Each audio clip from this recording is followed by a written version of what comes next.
किताबें किसकी है? ये किताबें तुम्हारी पढ़ाई के लिए है। अभी से ही? तुमने शादी के समय मुझे वचन दिया था ना कि तुम पढ़ोगी, तो बस अब से तुम्हारी पढ़ाई शुरू। पर आस पड़ोस में किसी को पता चल गया तो कितनी बदनामी होगी, लोग थू थू करेंगे। औरतें घर का काम करते हुए शोभा देती है। बाकी सब मैं संभाल लूंगा। ये मैं बाद में देख लूंगी। अच्छा सुनिए ना, इसका बुखार तो उतर ही नहीं रहा है। कहा था ना तुमसे कि अस्पताल में जाकर प्रसव करवा लेते हैं, पर तुमने मेरी एक ना सुनी। पता है ऐसे समय में बच्चे और माँ का अस्पताल में होना कितना जरूरी होता है। नहीं जी, मर्द के हाथों प्रसव कराने में लाज आती है। किसी भी अस्पताल में कोई महिला डॉक्टर ही नहीं है। इसका माथा तो अंगार की तरह तप रहा है। क्या? दीजिए। दादा जल्दी से राजी को बुलाइए। ये तुम क्या कर रहे हो आनंदी? भगवान की बबूती लगा रही है। बस आनंदी, ये सब अंधविश्वास होता है। आप यकीन तो कीजिए, इसका बुखार उतर रहा है और माथा भी ठंडा पड़ रहा है ना बाबू? देखिए।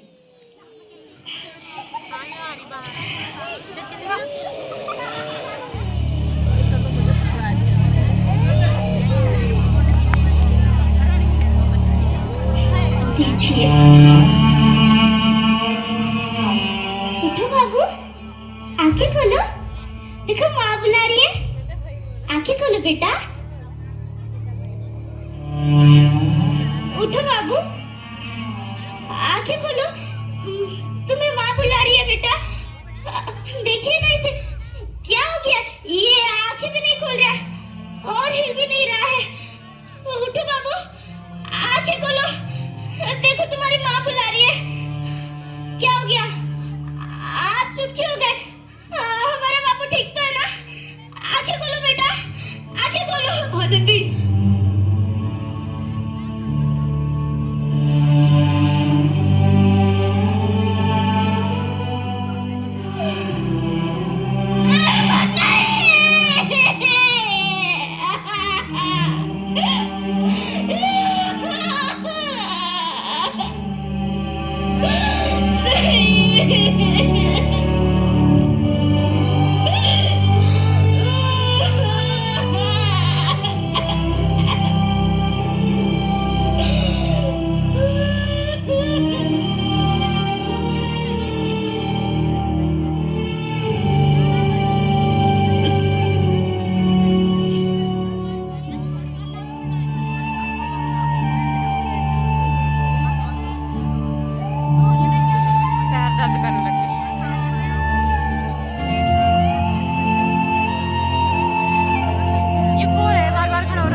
अब मैं अनपढ़ नहीं रहूंगी।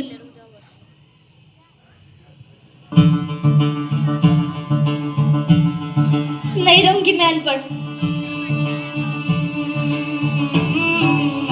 मैं पढ़ूंगी ताकि कल किसी माँ को इलाज के अभाव में अपना बच्चा ना खोना पड़े।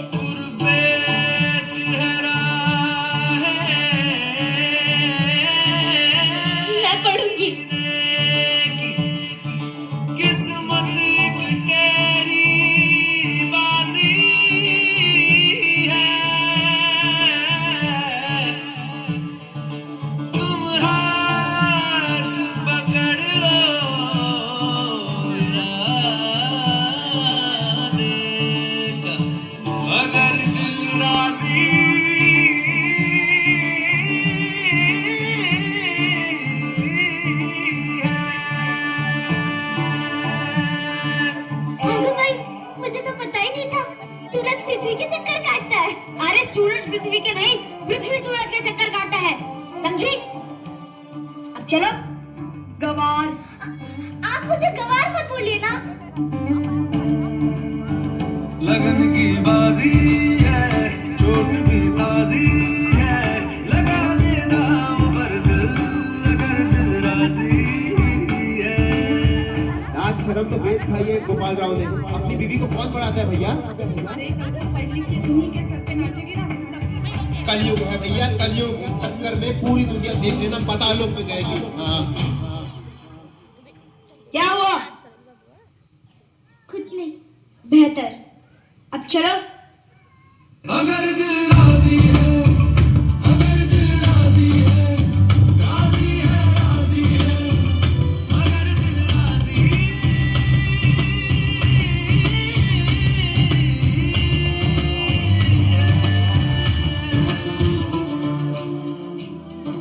आनंदी, तुम्हें शिष्यवृत्ति मिली है। ये लो तुम्हारे अमेरिका का टिकट। क्या?